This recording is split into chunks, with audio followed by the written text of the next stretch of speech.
कुदरत ने पाकिस्तान को बेपाया टैलेंट से नवाज रखा है। इस देश की मिट्टी ही कुछ ऐसी है कि इससे उठने वाली शख्सियात ने वसाइल की कमयाबी के बावजूद अपनी मेहनत शाका की बदौलत पूरी दुनिया में अपना और अपने मुल्क का नाम रोशन किया। आज हम आपको ऐसी ही एक शख्सियत से मिलवाने जा रहे हैं जिसने अपनी मंजिल के हुसूल के लिए अपने करीबी रिश्तों की कुर्बानी दी, जिसके बाप ने सर्दियों की एक ठिठुरती रात उसे ये कहकर घर से निकाल दिया कि एक गवैया सरदारों के घर नहीं रह सकता। मुश्किल हालात में वैगनों की कंडक्टरी और ट्रकों की ड्राइवरी करते करते ये शख्स अपनी गुलकारी की बदौलत खुद को Guinness book of world record तक ले गया, जो आज तक टूटा नहीं, जिसे उमरा के ड्राइंग रूम्स में भी उतने ही शौक से सुना जाता है जितना के ट्रक के केबिन में। हम बात कर रहे हैं जनूबी पंजाब के जिला मियांवाली के कस्बे ईसा खेल से ताल्लुक रखने वाले अताउल्ला खान ईसा खेलवी की। 92 न्यूज़ की टीम इस अजीम गुलकार से मिलने इसके आबाई इलाके ईसा खेल पहुंची।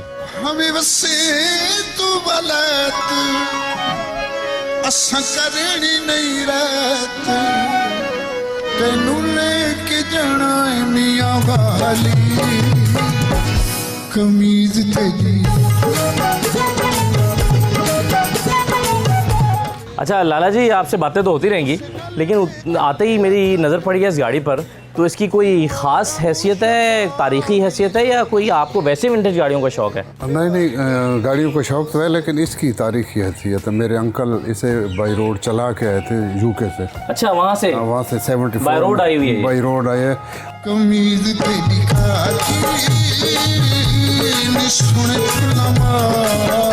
अताउल्ला खान ईसा खेलवी साहब हमारे साथ मौजूद हैं। इनसे हम बातचीत का आगाज़ कर रहे हैं और पूरा दिन गुजारेंगे और आपकी ईद को और भी हसीन बनाएंगे।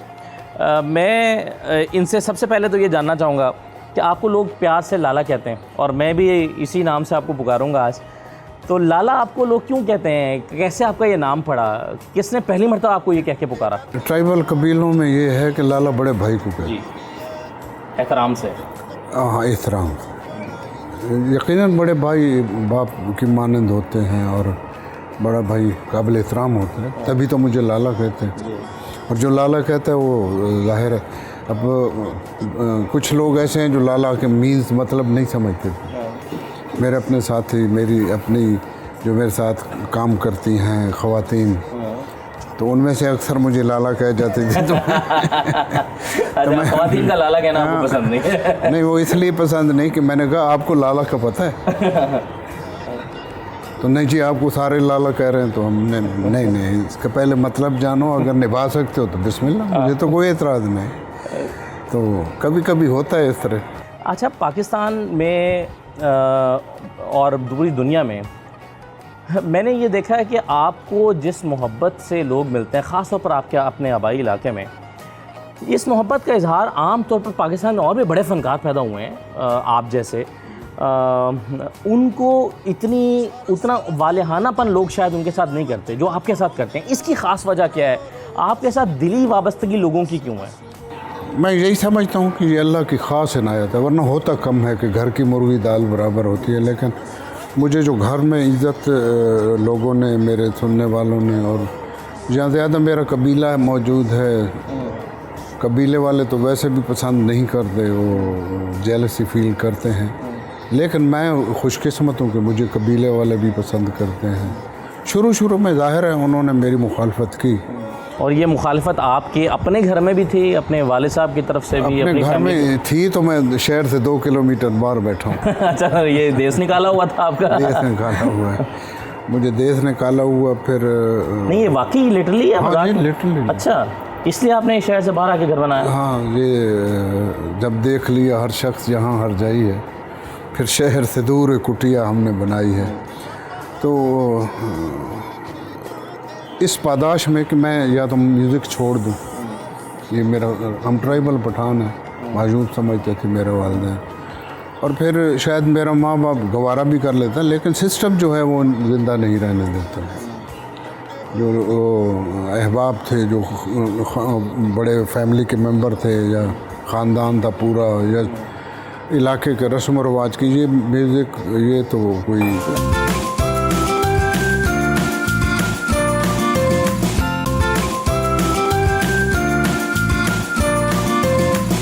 लाला, कितना अरसा लगा इन लोगों को आपको एक्सेप्ट करने में, आपकी फैमिली के लोगों को, वालिद साहब को, भाई बहन भाइयों को? मेरे वालिद को अल्लाह ग़रीक़ रहमत करे, उन्होंने तो लास्ट टाइम तक मुझे कबूल नहीं किया। लेकिन अम्मा हजूर कहती थी कि मैं जब नहीं था, अच्छा। मैंने घर में नहीं होता, तो वो मुझे सुनते हैं, पसंद भी करते हैं। शायद अम्मा मेरा दिल रखने के लिए कहती थी। अच्छा। यह हकीकत थी। लेकिन मेरे बाप का ये था कि जो मैं कहता था वो ठीक था। अच्छा।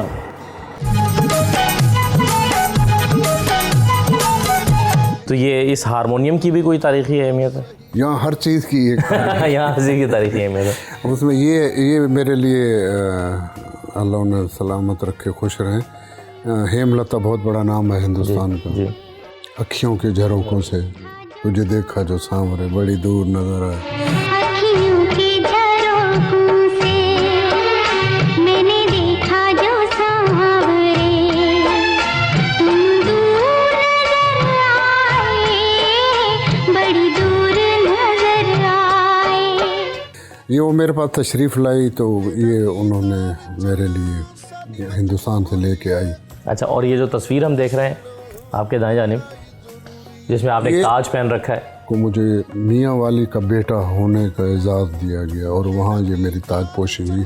इस ताज पे लिखा हुआ है मियाँ वाली का बेटा, जो मेरे लिए बहुत एजाज़ की बात है कि मैं एक शहीदों और खैरतमंद लोगों की सरजमीन से मेरा ताल्लुक़। नहीं, ये बिल्कुल आपके लिए तो एजाज़ की बात है, लेकिन ये मियाँ वाली के लिए भी एजाज़ की बात है कि आप इसके बेटे हैं। और ना सिर्फ मियाँ वाली के लिए बल्कि पाकिस्तान के लिए एजाज़ की बात है, क्योंकि आपने दुनिया भर में पाकिस्तान का नाम रोशन किया है।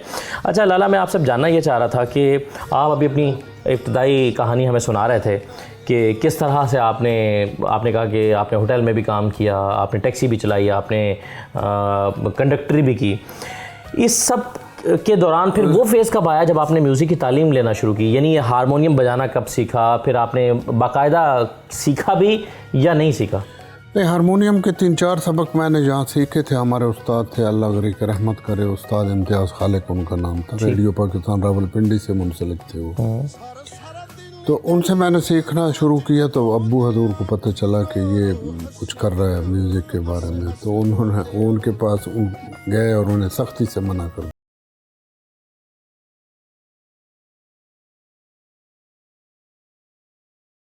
1-2 सबक लिए थे हारमोनियम के, वो मैं उसी पे फिर मैं काम करता रहा। मैं मास्टर नहीं हूँ हारमोनियम बजाने में लेकिन अपने तौर पे अपना गुजारा कर लेता हूँ। आपको ये पहली मर्तबा कब एहसास हुआ, पता कब चला, और ये कब चीज़ आपके ऊपर आश्कार हुई कि आप गा सकते हैं? जब मैं हाई स्कूल में आया तो एक उस्ताद थे मेरे जो हमें अंग्रेज़ी पढ़ाया करते थे, सैयद नासरुद्दीन शाह बुखारी साहब, सैयद फैमिली से उनका ताल्लुक़। तो जुम्मे के दिन एक पीरियड होता है बज़्म अदब। बज़्म अदब जी। तो उसमें उन्होंने सब बच्चों से कहा, ये ग़ालिबन 6ठी-7वीं जमात की बात है, ये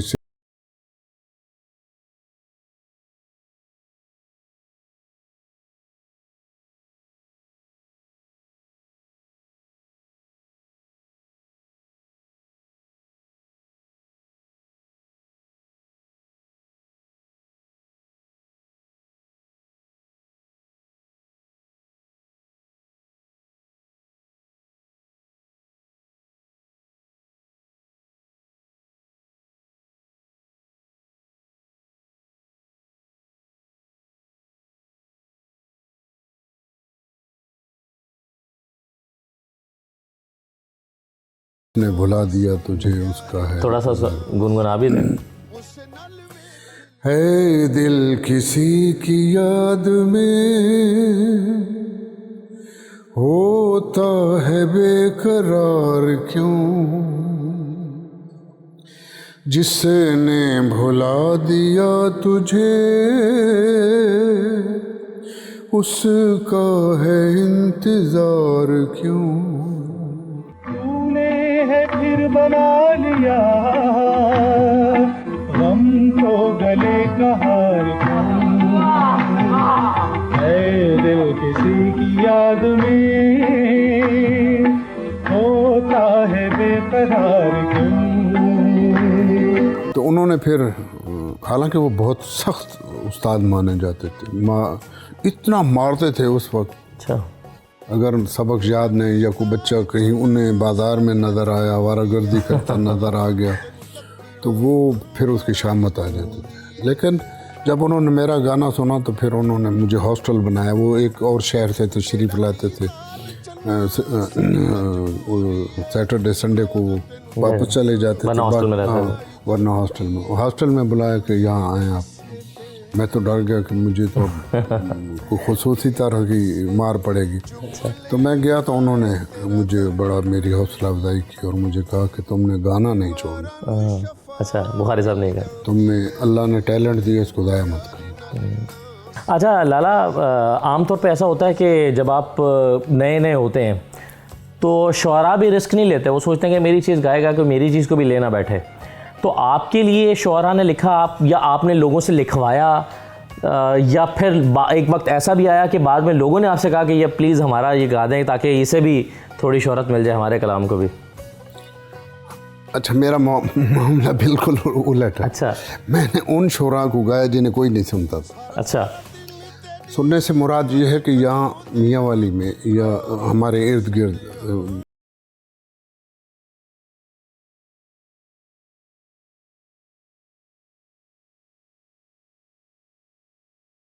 वो साहिब दीवान नहीं थे, छोटे मोटे लोकल मुशायरों में पढ़ा करते थे, लिखते थे, शौक़ बहुत था। लिखते अच्छा थे? लिखते अच्छा, बहुत अच्छा लिखते थे। मेरी वजह शोहरत ही उनकी शायरी है। ज़रा आपके कुछ दोस्तों से मिलना चाहेंगे, आपके कुछ आबाई जो आप जहाँ आपने अपना बचपन गुजारा, जहाँ पे आपने तालीम हासिल की, कुछ ऐसी जगहों पर आप हमें अगर विज़िट करवाएं। हम देखना चाहते हैं कि लोग आपसे अपनी जो वालेहानापन का इजहार करते हैं, जिस मोहब्बत का इजहार करते हैं, वो किन अल्फाज में करते हैं, वो आपको किस तरह से खराज तहसीन पेश करते हैं? मैंने एक जगह मुख्तस की है इस काम के लिए जहाँ उसकी एक वजह है, लेकिन ये वजह मैं वहाँ जाके बताऊँगा कि मैंने ये जगह अपने अहबाब के लिए कि इकट्ठे होंगे, बैठ के गपशप लगाएंगे, क्योंकि ये वहाँ जाके आपको बिठाऊँगा। तो चले फिर वहाँ चलते हैं। ये हमीद भाई मेरे बैठे हैं, इनसे ये भी इन्होंने जो मेरे साथ सफ़र की, यानी मैंने सफ़र किया, इन्होंने मुझे बकअप किया। मगर ऐसे साथियों और दोस्तों का बड़ा किरदार होता है ज़िंदगी में। तो इन्होंने मुझे बकअप किया कि लगे रहो, तो लगे रहो, तो मैं लगा रहा, तो अल्लाह का करम हुआ कि चलें, ये तो करते हैं साथ। लेकिन उसके बाद फिर आपने एक सियासी वाबस्तगी आपकी इमरान खान से पैदा हुई है। ज़रा मैं प्रोग्राम में आगे जाकर उस पर भी बात करना चाहूँगा, और अब आपके क्या ख़यालात हैं, क्या जज्बात हैं, तो इन तमाम चीज़ों पर भी हम आपसे जानना चाहेंगे। आज हम आपको बहुत तंग करेंगे, तो चलें फिर। चले।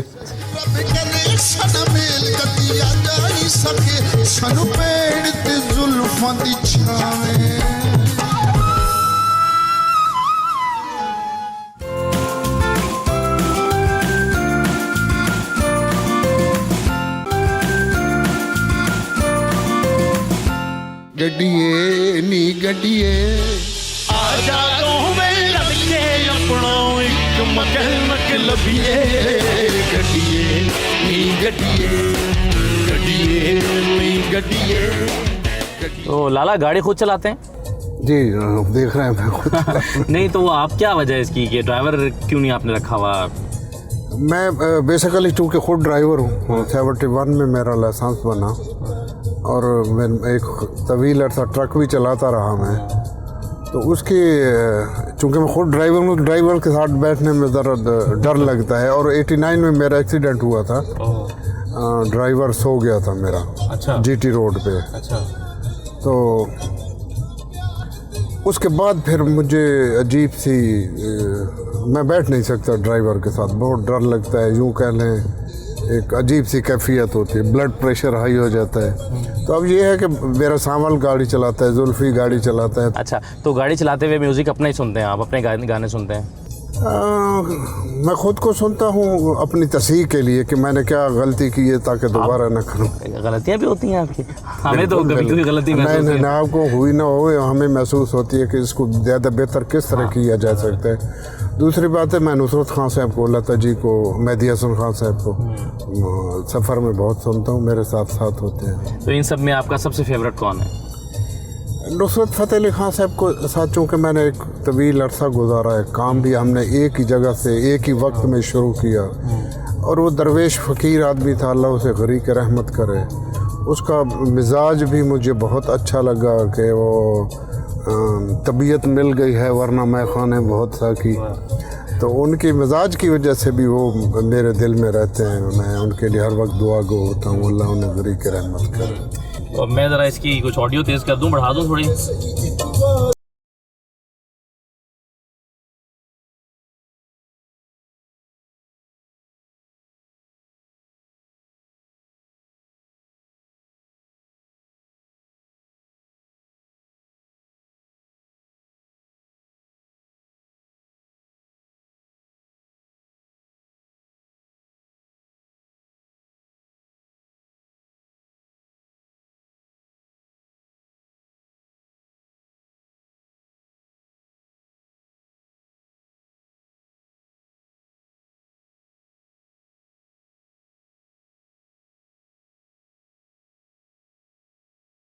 लाला, इतना ज़्यादा वैसे कोई शख्स कैसे गा सकता है?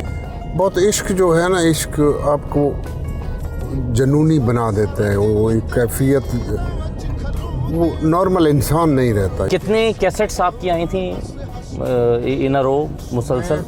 जितने कैसेट मेरे आए, यूँ कह लें कि Guinness book of world record में 96 से अभी तक उसको रिकॉर्ड किसी ने नहीं तोड़ा। वाह। सबसे ज़्यादा एल्बम होल्डर थे। और मैं प्रोफेशनली जो हैं एल्बम मेरे 500 के लगभग हैं। बाकी रेडियो पाकिस्तान, पाकिस्तान टेलीविज़न, फोक हेरिटेज, रेडियो पाकिस्तान की रिज़र्व की है, वो अलग है। तो उसमें मुझे ख़ुद बाज़ औक़ात मैं गाना सुनता हूँ तो हैरान हो जाता हूँ। बल्कि कोई दोस्त फरमाइश करते हैं कि वो गाना सुनाओ, तो मैं तो उन्हें कहता हूँ कि मैंने गाया ही नहीं है। तो फिर वो कहते हैं यार ये फ़लाँ एल्बम में फ़लाँ जगह है। इतना अल्हम्दुलिल्लाह मैंने गाया, अपनी फील्ड में मेहनत की है। ये अल्लाह की ख़ास नवाजिश होती है, ये हर बंदे की बस की बात।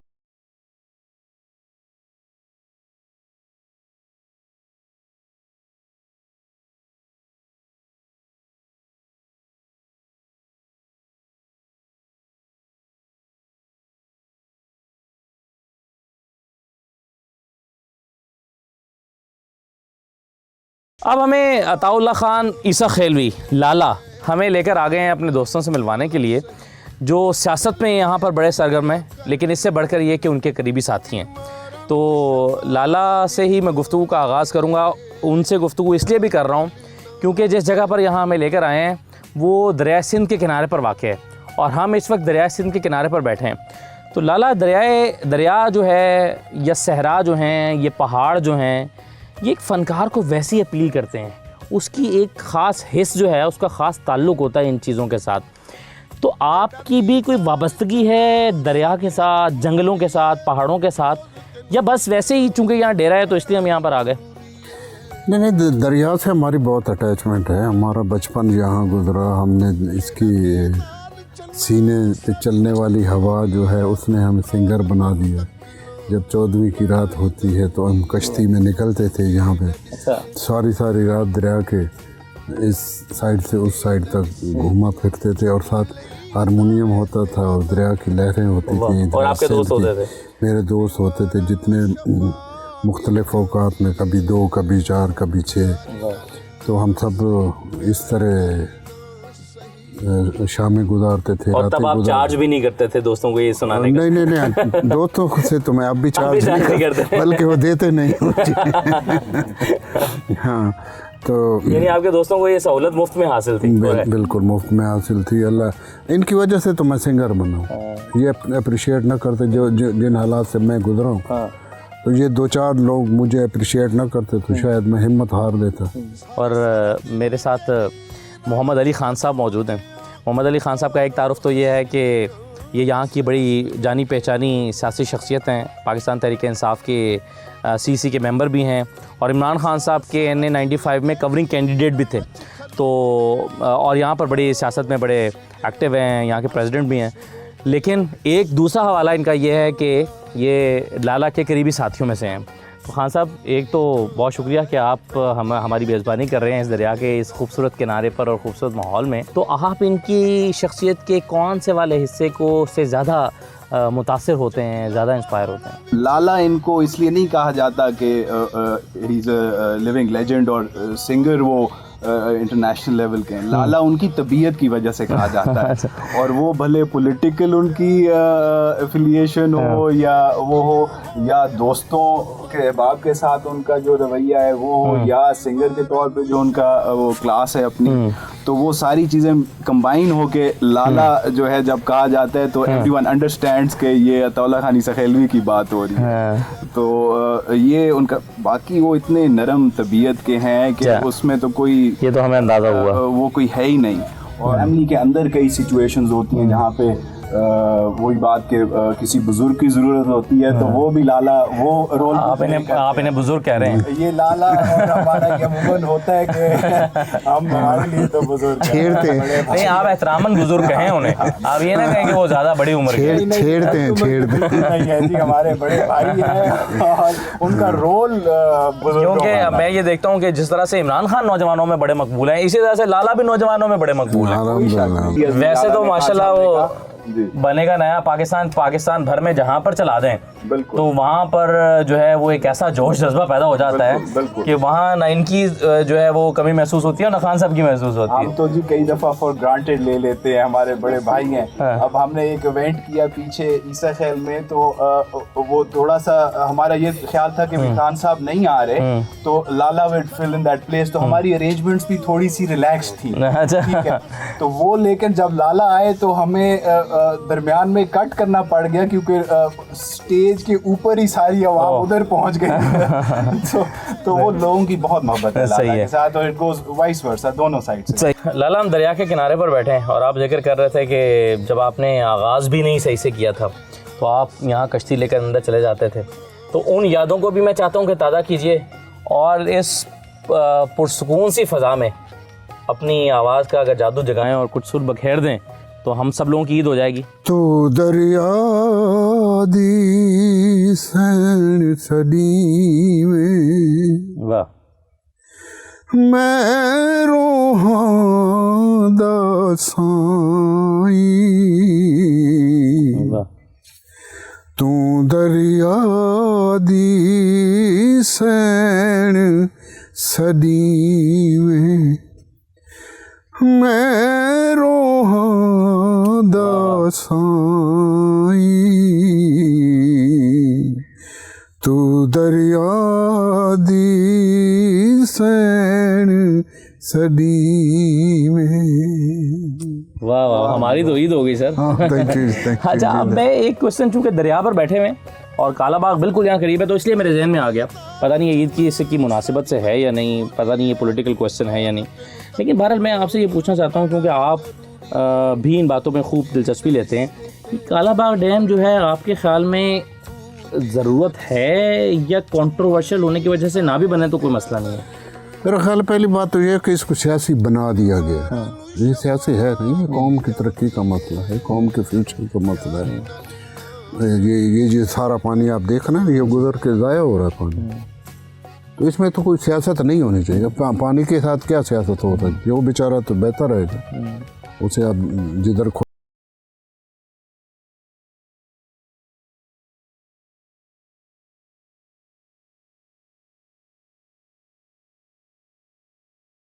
थी ये दिखा सके। ये सामने जो वाइट बिल्डिंग जी, ये पावर स्टेशन बनाया चाइना की मदद से ना, ठीक है। तो इसमें से जितनी बिजली पैदा हो रही है उसमें से एक यूनिट भी हमें नहीं मिलता, सारे पता नहीं किधर करते हैं।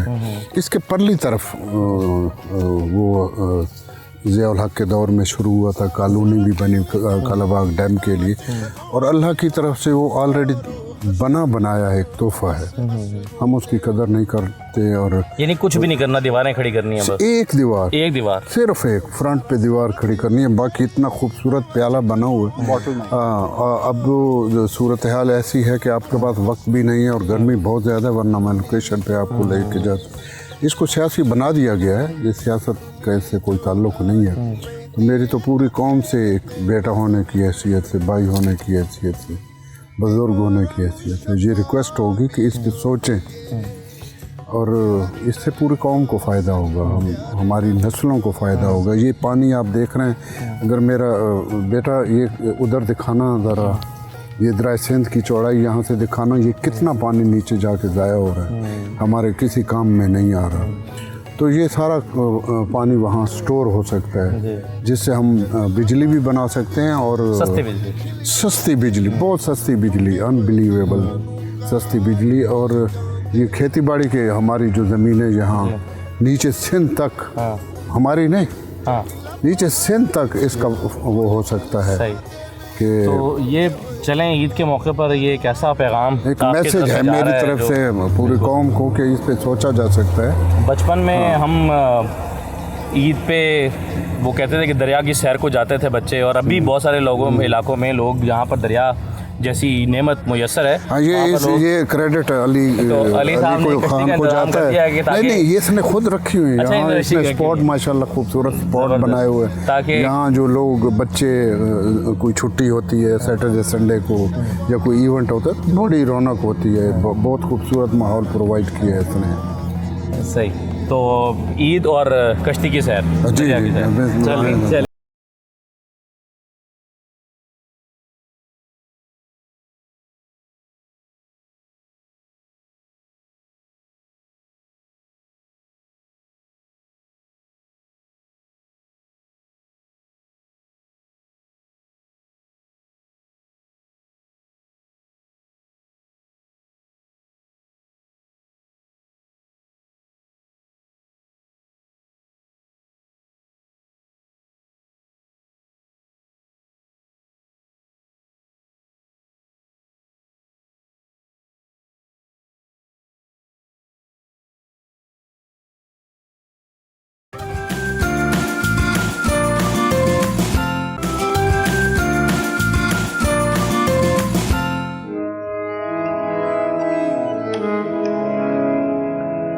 प्यार नाल ना सही नी गुस्से नाल वेख लिया कर, बीमारां नूं शफा मिल जांदी है, प्यार नाल ना सही।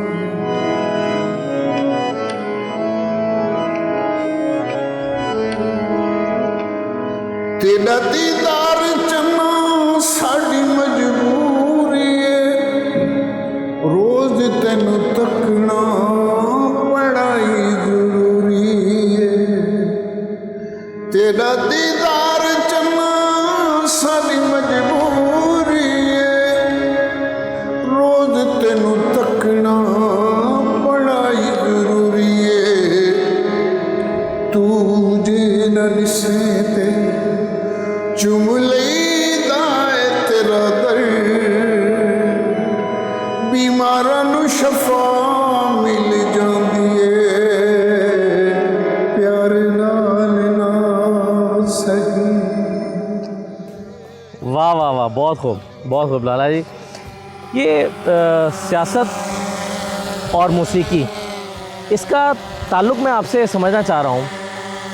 और इससे पहले कि मैं आपके उस गाने की तरफ आऊँ जो आपने पीटीआई के लिए गाया, जिसने एक हलचल मचा दी, और वो जो आज भी जान समझा जाता है पीटीआई के जलसों की, बनेगा नया पाकिस्तान, उससे पहले मुझे ये बताइए कि इमरान खान के साथ आपका ताल्लुक़ कितना पुराना और ये ताल्लुक़ कैसे डेवलप हुआ? पहली बात तो ये है कि हर आदमी में थोड़ी बहुत सियासत होती है, ये और बात है इजहार करे ना करे, लेकिन अपने घर की फ़िक्र तो सबको होती है। सही। लेकिन मेरा ख़ानदान तो सियासत में बहुत पुराना इन्वॉल्व है, तो लेकिन मैं मिजाजन पॉलिटिक्स से दूर रहा और जानबूझ के दूर रहा कि मेरे बस की बात। सुन रहे थे आप टिकट भी आपको मिल रहा है, आप शायद सियासत में बाकायदा कदम रख दें। नहीं, ये तो जब 2013 में खान ने इलेक्शन लड़ा तो उससे पहले 2012 के लास्ट की बात है, तो मैंने सोचा कि खान साहब से मैं प्यार करता हूँ। खान साहब से मेरा बहुत पुराना देरीना एक ताल्लुक़ है, एक रिश्ता है, एक वास्ता है। जब शौकत खाना में शुरू हुआ तो खान साहब के साथ मैंने पूरी दुनिया में सफ़र किया फंड रेजिंग के लिए। मुझे फ़ख्र है इस बात का कि मैं खान साहब साथ रहा। तो जब वो सियासत में आए तो मैंने सोचा कि क्या दे सकता हूँ। इलेक्शन लड़ना तो मेरे बस की बात नहीं, गाने बजाने का काम कर दो, उनके लिए एक तराना बना दो। तो मैंने वो तराना बना दी। वो तराना बनाया तो सुनने वालों मेरे खान को भी बहुत पसंद आया और मैं समझा कि मेरे मेहनत। वो क्या पसंद क्या आया, वो तो एक इनकलाब था। मतलब इतना इम्पैक्ट किसी पार्टी के किसी तराने ने शायद नहीं डाला जितना इम्पैक्ट इस गाने ने डाला है। जब आएगा इमरान सबकी जान बढ़ेगी इस कौम की शान, बनेगा नया पाकिस्तान। जब पहले दिन मैंने जाके खान साहब को प्रेजेंट किया तो उन्होंने सीडी प्लेयर मंगाया, सुना और फिर जो उन्होंने मुझे जितनी उनके चेहरे से खुशी, उनके बॉडी लैंग्वेज से खुशी लग रही थी, तो वो इजहार बहुत कम करते हैं। मेरा जो मेहनत थी उसने वसूल हो गई कि इनको पसंद आ गया। बस इतना गा के तो लाला बड़े महंगे सिंगर हैं, बड़े महंगे शोज़ करते हैं, तो आपने पीटीआई को चार्ज नहीं किया इतने ज़बरदस्त गाने के लिए? नहीं, उसके लिए मैंने कुछ नहीं किया। मैंने इसका तसव्वुर ही नहीं किया था कि मैं खान साहब से इसके पैसे लूँगा। मैंने सुना है कि आपने खान साहब की फंड रेजिंग के दौरान अपनी कुछ चीज़ें नीलाम भी कर दी खान साहब को सपोर्ट करने के लिए। हाँ, वो अल्लाह गरी के रहमत करे दिलदार भट्टी साहब को। वो और मैं ग्लासगो में एक शो कर रहे थे तो मैंने चादर नीलाम कर दी, उसने अपनी टाई नीलाम कर दी कि हम जितना फंड रेजिंग कर सकते हैं शौकत खानम के लिए और वो करें। शो हमने किया। इमरान खान साहब से क्या तवक्कुआत वाबस्ता हैं? आप उनको बड़ा करीब से जानते हैं और आपने उनके लिए एक तरह से काम भी किया और उनकी यहाँ पर मुहिम में भी एक तरह से हिस्सा लेते रहे। आपकी क्या तवक्कुआत है? खान साहब रिवायती सियासतदानों की तरह साबित तो नहीं हो जाएंगे? बहुत सारे लोगों को खदशा है कि रिवायती पार्टीज़ को मिला रहे हैं, मजबूरी में कुछ ऐसे इकदाम उठा रहे हैं जो शायद सियासतदान होने की वजह से या गवर्नमेंट बनाने के लिए ज़रूरी हो गया था। आपको क्या लगता है कि खान साहब पूरा उतरेंगे? कहने वाले बहुत कुछ कहते हैं, वो खिलकत शहर तो कहने को फसाने मांगे, हम ना होंगे तो किसी और के चर्चे होंगे। बात ये है कि हमें चाहिए, पूरी कौम को चाहिए कि थोड़ा सा वक्त देंगे। मेरा ख्याल है वो पहले 100 दिन में ही उनकी लाइनें जो हैं वो ड्राइंग हो जाएंगी और हम सबको पता चल जाएगा कि हम किस सिमत चल पड़े हैं। और मेरा दिल, मेरा ईमान, मेरा ज़मीर कहता है कि खान एक रवायती सियासतदान नहीं साबित होगा। कुछ तब्दीली लेकर आएंगे इंशाअल्लाह। अच्छा, चलें, सियासत के साथ साथ कुछ थोड़ा सा मैं आपसे आपके बारे में कुछ और बातें करना चाह रहा था। अच्छा लाला, वक्त के साथ साथ बहुत सारी चीज़ें बदलती हैं, ऐसे ही म्यूज़िक भी बदल गया, नई शक्ल इख्तियार कर गया है और ये तब्दीली हर दफ़ा बुरी नहीं होती, मुस्बत तब्दीलियाँ भी आती हैं। अब जैसे आपके साहबजादे जो हैं सांवल, वो बड़ा ज़बरदस्त काम कर रहे हैं, आपने उनके साथ मिलके भी गाना गाया जो कि बड़ा पसंद किया गया और बड़ा हिट गया। आप नए म्यूज़िक के बारे में क्या कहेंगे और आपका बेटा सांवल जो है वो जो चीज़ प्रोड्यूस कर रहा है वो आप उसको कहाँ रेट करते हैं और उसका मुस्तकबिल क्या देखते हैं?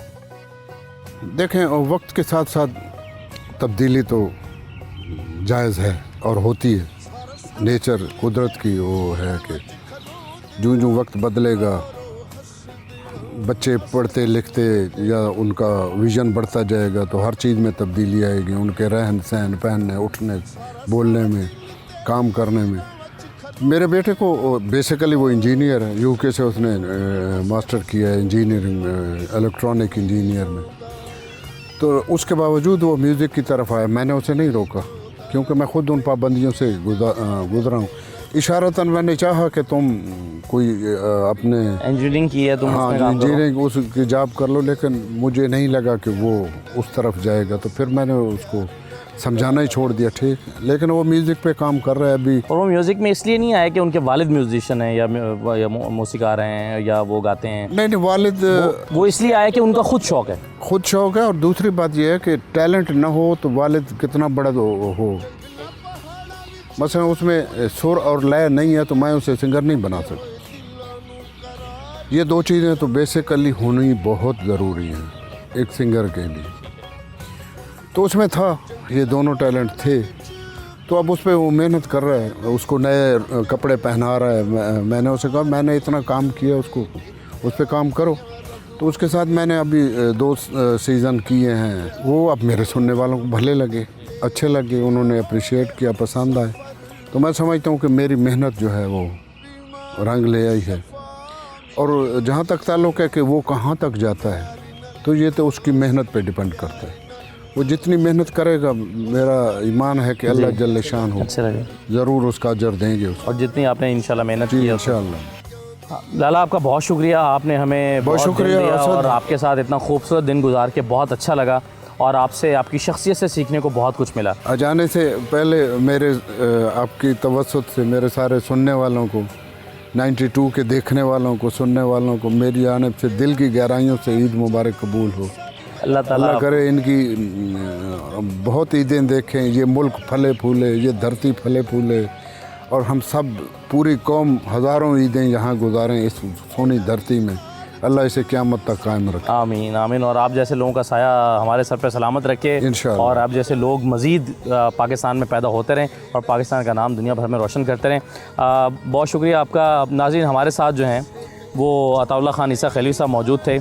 न सिर्फ ईसा खेल को इनके नाम की वजह से पहचान मिली दुनिया भर में, बल्कि पाकिस्तान का मजमूई तौर पर नाम जो है वो रोशन हुआ और पाकिस्तान की इज़्ज़त दुनिया भर में बढ़ी। और आज जब हम इनके साथ सफ़र कर रहे थे तो हम देख रहे थे कि हर गुज़रने वाला, हर ट्रक चलाने वाला, हर रेड़ीबान और हर दुकान पे खड़ा शख्स इनको हाथ उठाकर सलाम करता था और ये उनके सलाम का जवाब देते थे। तो ये जितने बड़े गुलकार हैं उतने ही बड़े इंसान भी हैं। इनसे मिलकर ये एक बात जो मैंने ऑब्ज़र्व की, जो मुझे पता चली, वो ये है कि ये बहुत बड़े इंसान हैं। अल्लाह ताला इन्हें खुश रखे। एक बार फिर मैं आपका शुक्रिया अदा करना चाहूँगा और आपको आज के इस खूबसूरत दिन के अख्ताम पर आपसे इजाज़त लेंगे। मुझे इजाज़त दीजिए और जाते जाते हम सुनेंगे लाला जी आपसे एक खूबसूरत सा गाना, एक और।